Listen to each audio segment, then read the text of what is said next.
لګو. یو درته یو بل درخواست کومه چې موږ بیان ټول پاکستان کې او بعضې بار ملکونو کې اوریدل کېږي. دا میاشت چې کوم د عزتمندو دا د بوټو کرلو میاشت ده. دې وجې نه ټولو کسانو له پکار دا دي که چا له الله ځمکې ورکړي لکه کلیوالو له هسې ورسره ځمکې پرتې وي نو د الله رضا دپاره موږ او تاسو بوټي وکرو. یو عزتمندو د نیم دا مسواک چې جوړېږي دې ته د نیم ونه وایي.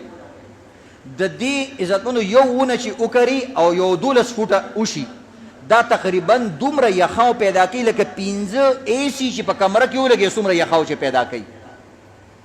دغه امرود ام فلانې دا ټولې اونې سنه څه خپله حده پورې پیپل دا ټولې پیدا کوي. نو شاله چې الله ونې ورکړي او دا ونې بوټي واړه بوټي ډېر ارزانه دي 50 روپۍ 60 روپۍ 100 روپۍ 1.5 روپۍ ارزانه دي. کور به هم دې پېښه ښکاري چمګاونډ به هم دې پېښه ښکاري او عزتمندو ستا د وجې نه په معاشره کې څه کېږي خیر پیلاویږي.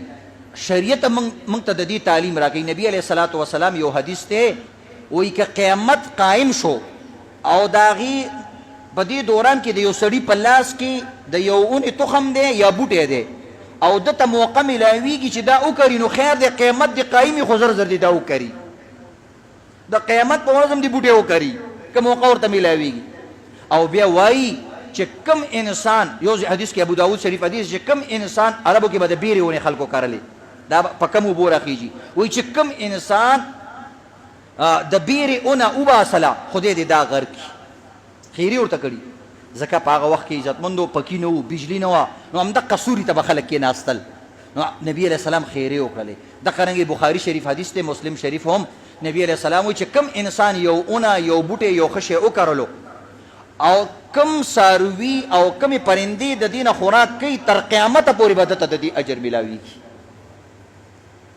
نو عزتمندو نن سبا لګې دي غرونه خالي کېږي کلي خالي کېږي د هغې نه وروره پراپرټۍ کالونۍ جوړېږي او سوسایټیانې ته جوړېږي. داسې مه کوئ عزتمندو دا بوټي زموږ او ستاسو همدرد دي.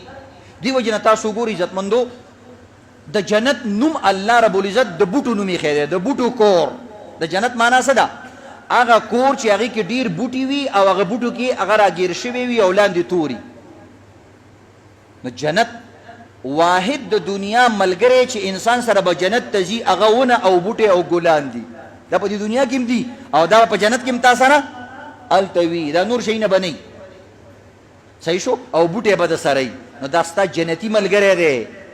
بوټي وکرئ که نور څه نه یو څو ګملې ځان سره په کور کې ولئ کور به هم دې پې ښایسته ښکاري ته به مزېدار ښکاري خو خیال به یې ساتې. نو انشاءالله په دې باندې به عمل کوو که انشاءالله